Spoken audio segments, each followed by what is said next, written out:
Good morning class 7। पिछले class में हम लोगों ने हिंदी साहित्य से पढ़ा था, कविता, कहानी। इस क्लास में हम लोग व्याकरण से पढ़ेंगे। व्याकरण से आज हम लोग पढ़ रहे हैं पाठ 5, उपसर्ग और प्रत्यय। उपसर्ग और प्रत्यय में आज हम लोग अभी पढ़ेंगे सबसे पहले उपसर्ग। उपसर्ग किसे कहते हैं? उपसर्ग मतलब होता है वे शब्द जो किसी शब्द के पहले जुड़ उस शब्द का अर्थ बदल दे, उसे उपसर्ग कहते हैं। उपसर्ग जो होते हैं वो शब्दांश होते हैं, वो शब्द नहीं होते हैं। जैसे ये शब्द हुआ पुत्र, इसके पहले जोड़ दिए कु, कुपुत्र, ये कु जुड़ गया। ये ध्यान है, ये शब्दांश है, शब्द का अंश है, ये शब्द नहीं है, लेकिन इसका अर्थ होता है, इसका अर्थ होता है बुरा। तो पुत्र में कु जुड़ गया तो ये कुपुत्र हो गया। इसी तरह यानी बुरा पुत्र। इसी तरह पुत्र में ही हम लोग सु जोड़ देंगे तो ये सुपुत्र हो गया। सु मतलब होता है अच्छा, ये उपसर्ग हो गया। अर्थात वे शब्दांश जो किसी शब्द के पहले जुड़कर उस शब्द का अर्थ बदल देते हैं, उसे हम लोग उपसर्ग कहेंगे। उपसर्ग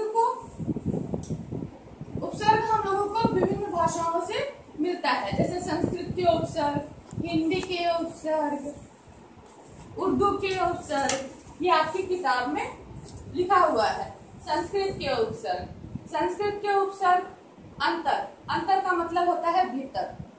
जैसे अंतरात्मा, अंतरात्मा, यहाँ दो शब्द जुड़े, अंतर धन आत्मा, ये हो गया अंतरात्मा। अंतर मतलब होता है भीतर, आत्मा ये यानी भीतर की आत्मा। तो जो भी उपसर्ग हम लोगों को यहाँ लिखे हुए हैं, इस सारे उपसर्ग के मतलब होते हैं। जैसे अ मतलब निषेध, अ से अन्याय, न्याय प्लस अ प्लस न्याय अन्याय। अखंड, अ प्लस खंड, यानी कि जिसका कोई खंड ना हो सके, अखंड। ज्ञान शब्द है, मूल शब्द है, उसमें उपसर्ग जोड़े अज्ञान मतलब जिसको कोई ज्ञान ना हो। जैसे ज्ञानी मतलब बहुत कुछ जानने वाला, उसे हम लोग ज्ञानी कहेंगे। उसमें हम लोग अ जोड़ दें तो अज्ञानी, यानी जिसे कुछ भी ज्ञान नहीं हो। तो ये उपसर्ग होते हैं। ये संस्कृत के उपसर्ग हैं, यहाँ दिए हुए हैं। ये सारे आप लोग याद कर लीजिएगा। इसके अर्थ के साथ आप लोगों को याद रहेगा, आप लोग उसका मतलब जानेंगे, अर्थ याद रखेंगे, तभी आप लोग नए उपसर्ग बना पाएंगे। शब्द आपके पास रहेगा, शब्द देखते आपके दिमाग में आ जाएगा कि हाँ हम लोगों को क्या उपसर्ग बनाना है। अति, अधिक, अतिरिक्त। अति मतलब अति, जैसे हम लोग बोलते हैं अति, बहुत अति हो गई है। अति मतलब होता है अब अति हो गई है, अति बदमाशी कर रहे हैं। अति मतलब होता है ज्यादा, अधिक। तो अति को अतिरिक्त, अत्याचार, अत्यधिक में लगा देंगे। अधिक उसमें अति लगा दिए, अत्यधिक यानी बहुत अधिक। ये संस्कृत के उपसर्ग है। अनु यानी पीछे, अनुवाद, अनुक्रम, अनुवाद बने बात करना, अनु मतलब पीछे, पीछे से फिर से उस बात को रिपीट करना, दोहराना। अनुक्रम, क्रम मतलब होता है एक क्रम में खड़े रहिए, एक लाइन। और अनु मतलब होता है पीछे। अप मतलब होता है बुरा, अपयश, अपमान। अभी मतलब होता है सामने, अव मतलब होता है बुरा, आप अर्थात तक, उत अर्थात ऊपर, उप अर्थात निकट, कु मैंने बताया अभी, कु मतलब होता है बुरा। ऐसे ही बहुत सारे संस्कृत के शब्द दिए हुए हैं, ये आप लोग पढ़ लीजिएगा। इसके अलावा हिंदी के हुए उपसर्ग हैं अध। अध अर्थात होता है आधा, यानी अध पका। पका शब्द हुआ, उसमें अध जोड़ दिए, पका शब्द हुआ यानी पका, पक चुका है, और उसमें अध जोड़ दिए यानी अध पका, माने पूरी तरह से पका नहीं है, कच्चा, थोड़ा पका थोड़ा कच्चा।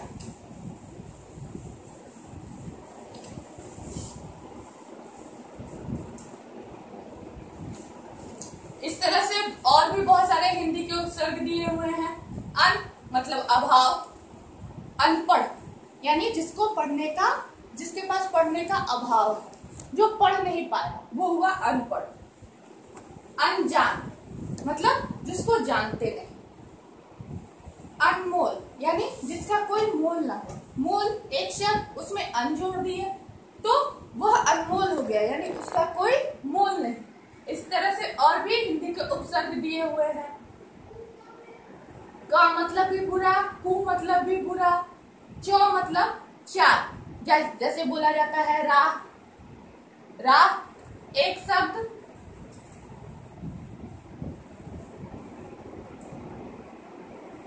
उसमें चौ जोड़ दिए, चौराहा, चौराह। इसी तरह पर मतलब होता है दूसरा, जैसे हित शब्द है, इसमें पर जोड़ देंगे। हित मतलब होता है भलाई, पर मतलब होता है दूसरों की, यानी परहित मतलब होता है दूसरों की भलाई।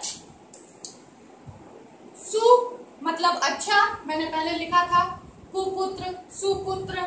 सु मतलब होता है अच्छा, यानी अच्छा बेटा। सुलेख आप लोगों को पहले आता होगा, आप लोग लिखते होंगे। सुलेख, लेख मतलब होता है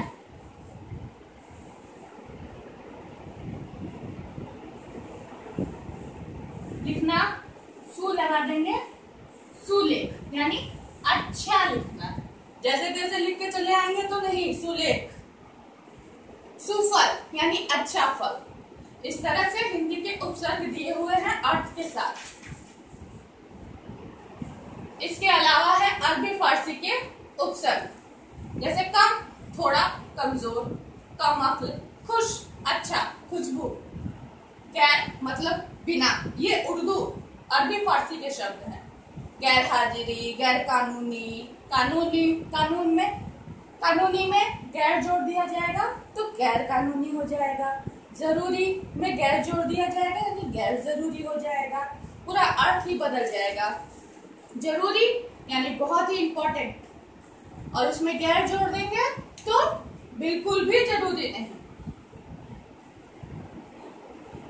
अंग्रेजी के भी उपसर्ग हैं डिप्टी यानी सहायक, ये हम लोग लगाते हैं कमिश्नर, इंस्पेक्टर, कलेक्टर के आगे। Deputy commissioner, deputy inspector, deputy collector. Chief, ये भी अंग्रेजी के शब्द है, chief minister, chief commissioner. General यानी प्रधान, वाइस यानी उप सहायक, सब यानी अधीन या नीचे, हेड यानी प्रमुख। इस तरह से अंग्रेजी के सारे उपसर्ग के अर्थ दिए हुए हैं। तो ये अभी हम लोगों ने पढ़ा उपसर्ग। कुल कितने उपसर्ग हैं? संस्कृत के उपसर्ग, हिंदी के उपसर्ग, अरबी फारसी के उपसर्ग और अंग्रेजी के उपसर्ग। इन सारे उपसर्गों के माध्यम से हम लोग मूल शब्द में परिवर्तन लाते हैं।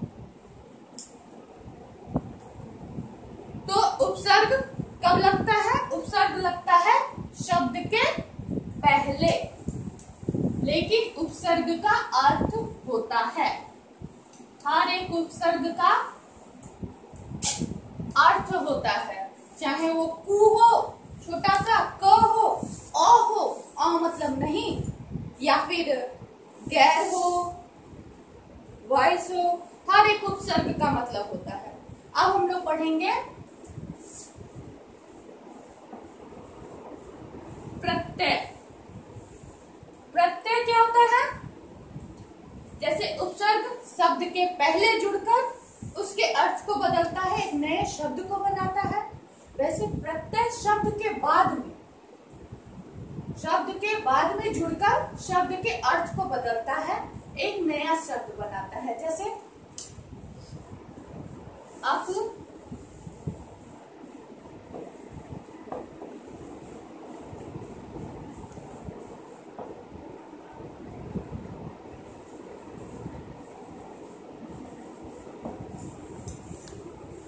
अक्लमंद।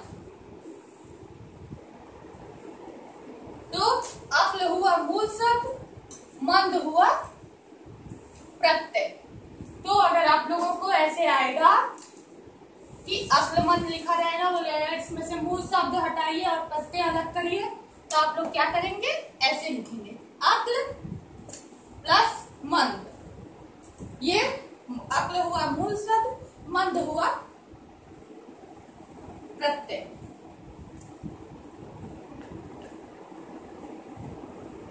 हर प्रत्यय का अर्थ नहीं होता है। जैसे मंद का अर्थ हुआ धीरे, लेकिन इसके अलावा मैं आप लोगों को दिखा रही हूं भूल,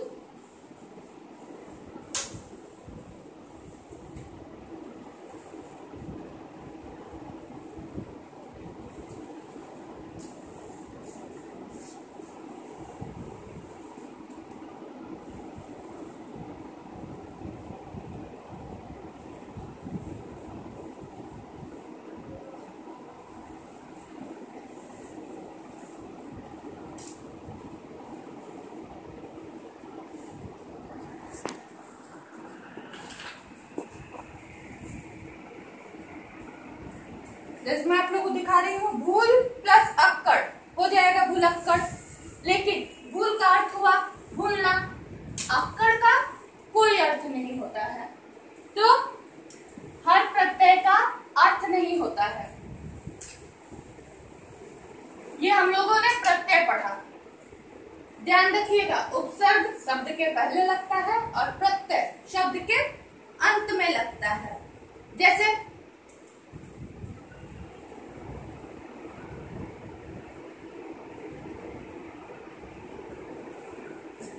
लघु यानी छोटा। अब इसमें हम लोगों को बोला जाएगा प्रत्यय जोड़ के नए शब्द बनाइए, तो टा, नए लघु ता, हम लोग नए शब्द बना देंगे लघुता। लघु मतलब तो हो गया छोटा, लेकिन ता का कोई अर्थ हुआ नहीं हुआ। ता प्रत्यय बना, लेकिन इसका कोई अर्थ नहीं हुआ। जिस तरह उपशब्द के अर्थ होते हैं, उस तरह हर प्रत्यय का अर्थ नहीं होता है। प्रत्यय दो प्रकार के होते हैं। पहला कृत,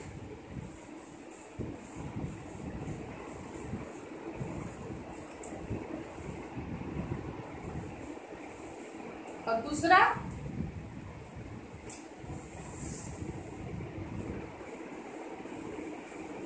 तद्धित। कृत प्रत्यय, कृत प्रत्यय किसे कहते हैं? कृत प्रत्यय क्रिया के अंत में लगते हैं। जैसे कि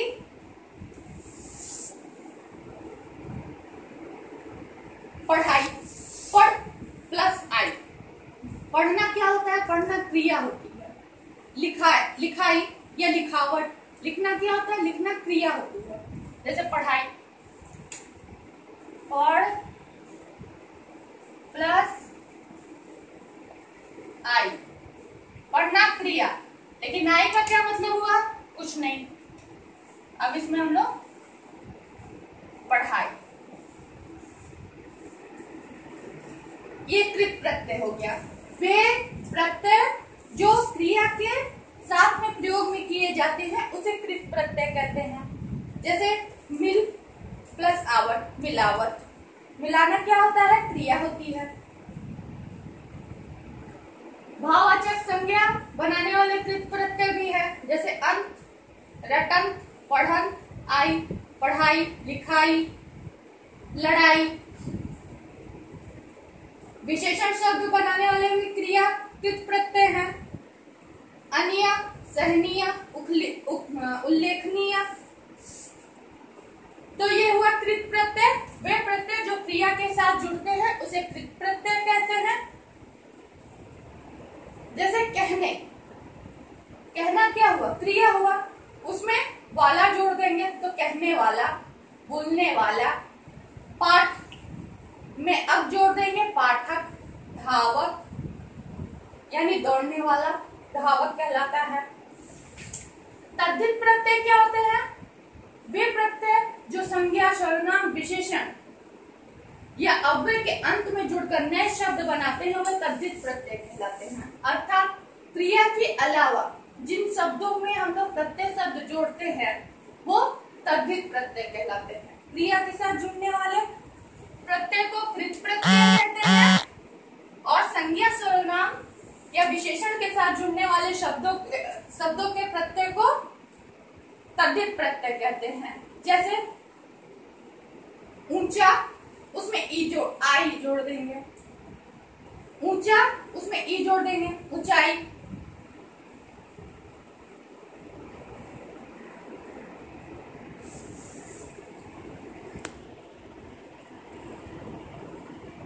सोना, सुनार।